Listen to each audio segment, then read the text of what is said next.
안녕하세요. 주와 말씀의 교회 말씀 묵상입니다. 오늘은 마태복음 25장 31절부터 46절까지의 말씀 함께 묵상하며 주께서 주시는 은혜 깊이 누렸으면 좋겠습니다. 우리는 계속 예수님께서 말씀하신 마지막 날 최후 심판의 말씀에 대해서 함께 살펴보고 있는데요. 예수님은 마태복음 24장부터 계속 이제 동일한 주제에 대해서 말씀하고 계십니다. 오늘은 마지막 시간인데 몇 가지로 오늘 이 본문 말씀 함께 묵상해 보도록 하겠습니다. 우리가 본문 말씀에서 첫 번째로 깨닫게 되는 사실은 예수님께서 온 세상 만물의 궁극적인 심판자가 되실 거라는 거죠. 마태복음 25장 31절부터 33절 한번 보십시오. 인자는 예수 그리스도를 가리키시죠. 그리스도께서 모든 천사와 더불어 영광에 둘러싸여서 올 때에 그는 자기의 영광의 보좌에 앉을 것이다. 여기에서 예수님이 말씀하신 영광의 보좌는 하나님 아버지 우편 보좌입니다. 그리고 그 성부 우편에 앉는다는 것은 예수께서 온 세상 만물을 심판하시고 다스리시는 그 통치의 자리, 왕의 자리에 앉으시는 것을 의미하는 거죠.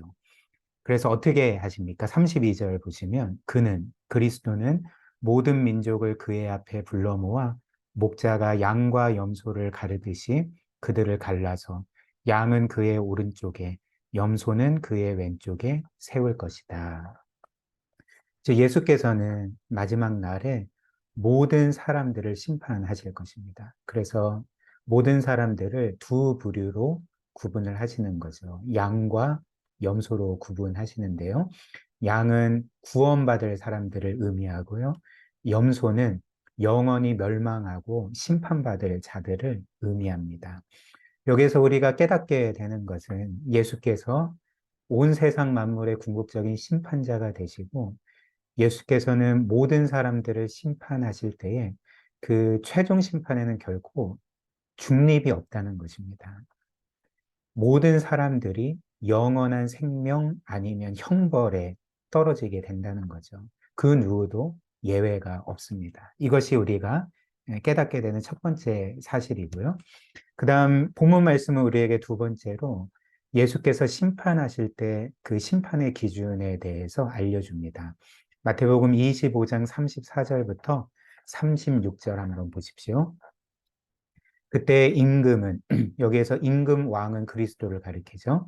자기 오른쪽에 있는 사람들에게 말하기를 내 아버지께 복을 받은 사람들아 와서 창세 때로부터 너희를 위하여 준비한 이 나라를 차지하여라. 너희는 내가 줄일 때에 내게 먹을 것을 주었고 목마를 때에 마실 것을 주었으며 나그네로 있을 때에 영접하였고 헐벗을 때에 입을 것을 주었고 병들어 있을 때에 돌보아 주었고 감옥에 갇혀 있을 때에 찾아주었다 할 것이다. 이렇게 말씀을 하십니다. 즉 주께서 말씀하시는 심판의 기준이 무엇입니까? 예수님을 어떻게 대하는지, 즉 예수님께서 줄일 때에 먹을 것을 드리고 목마를 때에 마실 것을 드리고 나그네로 계실 때에 그분을 영접하고 헐벗을 때에 그분에게 입을 것을 가져다 드리고 병들었을 때에 돌보아 드리고 감옥에 갇혀 있을 때에 그분을 방문한 것을 기준으로 주께서는 우리를 심판하신다 말씀을 하시는 거죠. 근데 그때 이 의인들, 구원받은 자들은 깜짝 놀라면서 자신들은 그런 일을 한 적이 없습니다. 이렇게 말씀을 드렸습니다. 37절부터 39절 한번 보십시오. 그때 의인들은 그에게 대답하기를 주님, 우리가 언제 주님께서 줄이신 것을 보고 잡수실 것을 드리고 목마르신 것을 보고 마실 것을 드리고 나그네 되신 것을 보고 영접하고 헐벗으신 것을 보고 입을 것을 드리고 언제 병드시거나 감옥에 갇히신 것을 보고 찾아갔습니까? 하고 말할 것이다. 그때 주님은 이들에게 어떻게 말씀을 하실까요? 40절입니다. 임금이 그들에게 말하기를 내가 진정으로 너희에게 말한다. 너희가 여기 내 형제 자매 가운데 지극히 보잘것없는 사람 하나에게 한 것이 곧 내게 한 것이다. 이렇게 말씀을 하실 거라는 거죠. 예수님께서 여기에서 말씀하신 내 형제자매 가운데 지극히 보잘것없는 사람 하나에게 선을 행한 것, 이것은 우리가 생각하는 일반적인 이웃 돕기나 선행을 의미하지 않습니다. 지금 주께서는 사람들이라고 말씀하시지 아니하고 내 형제자매 가운데 지극히 보잘것없는 사람 하나 이렇게 말씀하시지 않았습니까? 성경에서 주님이 형제 자매로 부르는 자들은 어떤 사람들입니까? 바로 주께서 구원하신 그분의 몸의 지체들인 교회의 성도들을 의미하는 거죠. 즉, 우리가 교회의 주의 몸된 지체들을 돕고 섬기고 선을 행하는 것을 마치 나에게 한 것이다 라고 말씀을 하셨던 것입니다. 그리고 주님은 바로 이것이 심판의 기준이다라고 말씀을 하시는 거죠. 즉 너희가 이 세상에 거할 동안 교회의 지체들, 내 몸의 지체들인 성도들을 어떻게 대했는지에 따라서 그것을 기준으로 나는 너희를 심판할 거다. 왜냐하면 그 지체들을 대하는 것이 곧 나를 대하는 것이기 때문이다. 이렇게 말씀을 하셨습니다. 이처럼 성경에 따르면 교회는 그리스도의 몸입니다. 그리스도께서는 자신의 교회를, 성도들을 자신의 몸으로 여기시고요. 지체들로 여기시고요. 즉, 자기 자신처럼 여기신다는 거죠. 이것을 가장 잘 보여주는 성경 중에 하나가 사도행전 9장인데요. 한번 보십시오. 사울이 길을 가다가 다마스쿠스에 가까이에 이르렀을 때에 갑자기 하늘에서 환한 빛이 그를 둘러 비추었다. 그는 땅에 엎어졌다. 그리고 그는 즉 예수 그리스도죠. 그 예수 그리스도께서 사울에게 말씀하시는 음성이죠. 사울아 사울아 너가 왜 나를 핍박하느냐 하는 음성을 들었다. 그래서 그가 주님 누구십니까 하고 물으니 나는 너가 핍박하는 예수다. 사실 그 사도 바울이 구원받기 전에 그는 사울이라는 이름으로 활동을 했고요. 그는 열렬히 교회와 성도들을 핍박했습니다. 그런데 주께서 사울에게 뭐라 말씀하십니까? 너는 나를 왜 핍박했냐? 나는 너가 핍박하는 예수다. 무슨 말씀일까요? 그러니까 사울은 교회를 핍박했지만 예수께서는 그 교회가 핍박받는 것을 자신이 핍박받는 것으로 동일시하셨다는 거죠. 이렇듯 예수님은 우리가 지체들을 대하는 것을 마치 자신을 대하는 것처럼 여기시고 그것을 기준으로 심판하신다 말씀을 하시는 거죠. 그리고 이런 이유로 예수님은 이제 보좌 왼쪽에 세우신 사람들, 즉 염소로 상징되는 그 구원받지 못한 사람들을 향해서 이렇게 최종 판결을 내리시는 것입니다. 41절부터 46절입니다. 그때 임금은 왼쪽에 있는 사람들에게도 말할 것이다. 저주받은 자들아, 내게서 떠나서 악마와 그 졸개들을 가두려고 준비한 영원한 불 속에 들어가라. 너희는 내가 줄일 때에 내게 먹을 것을 주지 않았고, 목마를 때에 마실 것을 주지 않았고, 나그네로 있을 때에 영접하지 않았고, 헐벗었을 때에 입을 것을 주지 않았고, 병들어 있을 때나 감옥에 갇혀 있을 때에 찾아주지 않았다. 이때 이들은 항변을 하는 거죠. 44절 이하의 말씀처럼 주님, 우리가 언제 주님께서 굶주리신 것이나 목마르신 것이나 나그네 되신 것이나 헐벗으신 것이나 병드신 것이나 감옥에 갇히신 것을 보고도 돌보아 드리지 않았다는 것입니까? 우리는 그런 일을 한 적이 없습니다. 이렇게 항변을 했습니다.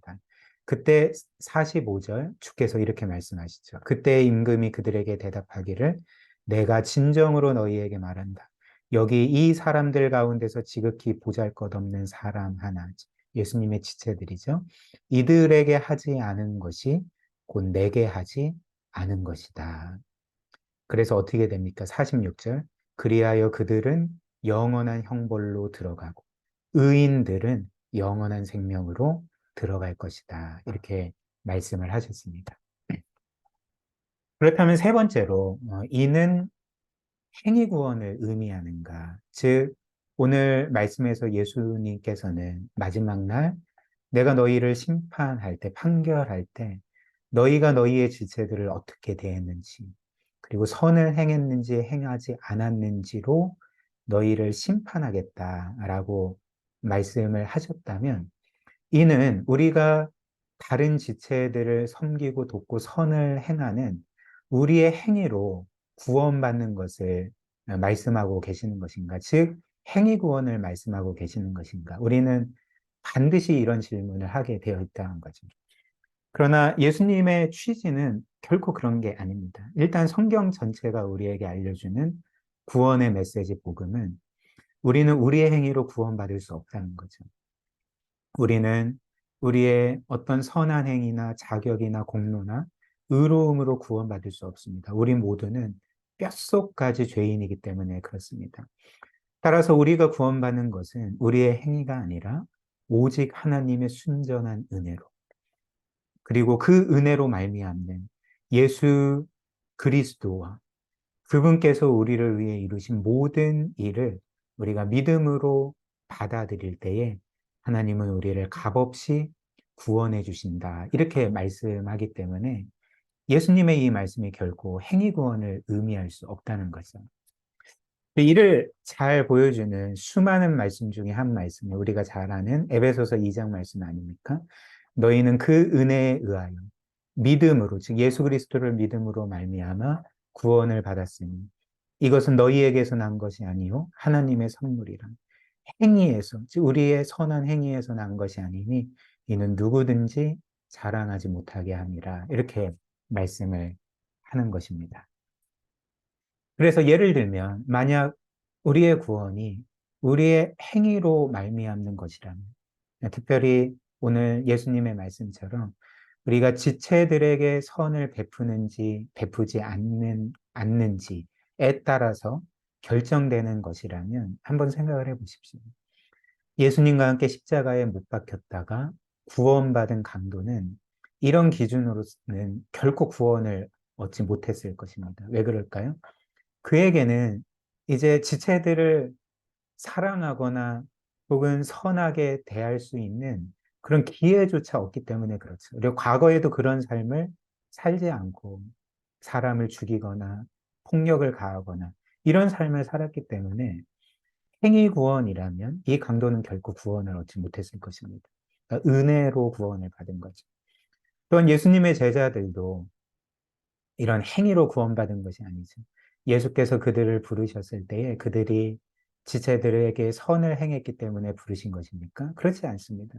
그들 모두는 죄인이었지만 예수님은 전적인 은혜로 그들을 부르시고 구원하셨던 거죠.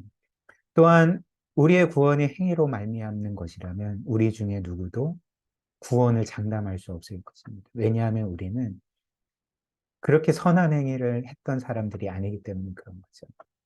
그러나 성경은 우리에게 뭐라 말합니까? 우리는 우리의 행위가 아니라 하나님의 순전한 은혜로 그 놀라우신 구세주 예수 그리스도께서 우리와 같은 죄인을 위해 행하신 모든 일을, 또 그분의 인격을 우리가 믿음으로 값없이 구원받는다 말하기 때문에 우리에게는 놀라운 그 은혜가 되는 거죠. 그렇다면 이제 한 가지 질문은, 그렇다면 우리에게 선행은 어떤 의미를 갖는 것인가? 우리가 선행으로 구원받지 않는다면 이제 구원 이후로 선행은 우리에게 어떤 의미를 갖는가라는 거죠. 여러분들도 다 아시다시피 그리스도인들의 선행은 결코 구원의 조건은 되지 못하지만 구원의 열매가 되는 거죠. 즉 우리가 진정으로 구원받게 되면 우리의 삶에서 반드시 열리는 열매가 선한 행위라는 것입니다. 그리스도를 닮은 선한 삶이라는 것입니다. 그러므로 우리에게 선행은 우리의 구원의 조건이나 원인이 아니라 구원의 결과가 된다는 거죠. 즉, 우리가 우리를 향한 하나님의 이 놀라운 사랑과 은혜를 정말 믿는다면, 특별히 그리스도께서 자신의 생명을 다하기까지 우리를 구원하신 것을 정말 믿는다면 우리는 어떻게 할까요? 우리를 구원하신 예수 그리스도를 닮아가려고 애쓸 것입니다. 그분을 사랑하고 감사함으로 그분의 뜻대로 살려고 애쓰지 않겠습니까? 특별히 주께서 가장 사랑하시는 그분의 몸의 지체들을 사랑하고 귀하게 여기지 않겠습니까? 이것이 바로 예수님께서 마지막 날에 온 세상 만물을 심판하실 때에 내가 너희가 지체들을 어떻게 대했는지를 기준으로 심판하겠다라고 말씀하신 이유가 된다는 것입니다. 즉 예수님은 오늘 말씀의 핵심을 이렇게 말씀을 하시는 것과 같다는 거죠. 너희가 나를 진실로 믿는 증거가 무엇인지 아느냐? 그 증거는 너희가 나의 지체들을 어떻게 대하는지이다. 너희가 나를 믿고 사랑하게 된다면 나의 지체들도 반드시 사랑하고 그들에게 선을 베풀 것이다. 그들에게 선을 베푸는 것이 바로 나에게 선을 베푸는 거다. 이렇게 말씀을 하셨다는 것입니다.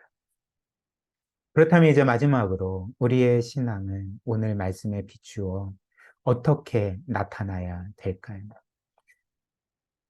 결론만, 핵심만 말씀드리자면 우리의 신앙은 반드시 우리 자신의 유익을 넘어 지체들을 향한 그들의 유익을 향해 나아가야 합니다. 우리는 보통 우리의 신앙을 개인적인 차원에서만 생각하기 쉬운 것 같습니다. 제가 과거에도 몇 번 말씀을 드린 것인데요. 즉, 우리는 보통 우리의 신앙을 이렇게 개인적인 차원에서, 즉, 내가 기도와 말씀 생활을 열심히 신실하게 하고, 뭔가 영적으로 늘 성장하고, 또 영적으로 뭔가 그 신비한 극적인 체험을 하고, 뭐 이런 것들을 그 신앙의 전부라고 생각하기 쉽다는 거죠. 물론 우리는 우리의 신앙의 이런 개인적인 차원에 힘써야 합니다. 우리는 개인적으로 기도와 말씀 생활을 신실하게 해야 되고, 경건 생활을 충실하게 해야 되고, 영적으로 늘 성장해 가야 합니다. 그러나 우리가 반드시 기억해야 될 것은 우리의 신앙을 이렇게 개인주의적인 것으로만 한정시키면, 이것을 전부로 여기면 우리의 신앙은 이기적인 것이 된다는 것입니다. 우리의 유익만을 위한 것이 되어버린다는 거죠. 그래서 성경은 우리의 신앙에 대해서 어떻게 말합니까? 야고보서 1장 27절 하나님 아버지 앞에서 정결하고 더러움이 없는 경건은 즉 참신앙은 곧 고아와 과부를 그 환난 중에 돌보고 또 자기를 지켜 새 속에 물들지 아니하는 그것이니라 이렇게 말씀하는 거죠. 성경이 우리가 하나님 앞에서 더러움이 없는 정결한 경건, 믿음이 무엇인지 아느냐? 이렇게 그 질문을 꺼내면서 어떻게 말합니까? 자기를 지켜 새 속에 물들지 아니하는 그것이다. 너희가 거룩하고 경건한 삶을 살아가는 것뿐이다. 이렇게만 말하지 아니하고 곧 고아와 과부를 그 환난 중에 돌보는 거다. 즉 성경이 말하는 진정한 신앙 경건은 개인적인 차원에서 우리가 세 속에 물들지 아니하고 경건한 삶을 살아가는 것뿐만 아니라 우리 밖으로 공동체의 차원에서 고아와 과부들, 연약한 지체들을 돕고 섬기고 선을 행하는 것이 진정한 신앙이자 경건이다. 이렇게 말해주는 거죠. 한번 생각을 해보십시오. 주님은 이 세상에 몸을 입고 살아가실 때에 늘 홀로 기도와 말씀 생활만 하신 것이 아닙니다. 사람들은 그냥 내버려 두신 채 매일 금식만 하시고 매일 기도만 하시고 매일 말씀 생활만 하신 것이 아니라는 거죠. 물론 이것도 주님께서는 철저히 하셨지만 주님이 특별히 그 두드러지게 하신 일이 무엇입니까? 주님은 그분의 삶의 모든 것을 사람들을 위해 아낌없이 사용하셨다는 거죠.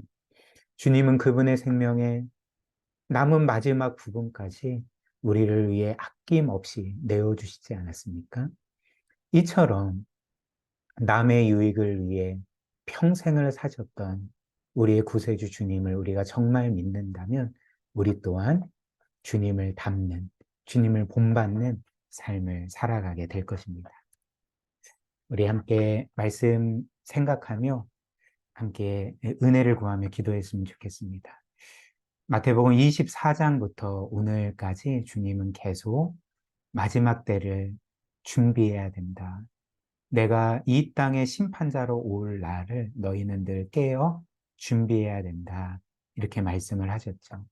우리가 이 말씀에 순종하며 늘 주님 오실 날을 고대하고 준비하여 그렇게 영적으로 깨어있는 삶을 살아갈 수 있도록 주님의 뜻을 행하는 삶을 살도록 은혜 달라고 함께 기도하고요. 또 우리의 신앙생활이 오늘 말씀처럼 늘 사람들을 위한 것이 되도록 우리 오늘 말씀 기억하며 함께 기도하도록 하겠습니다.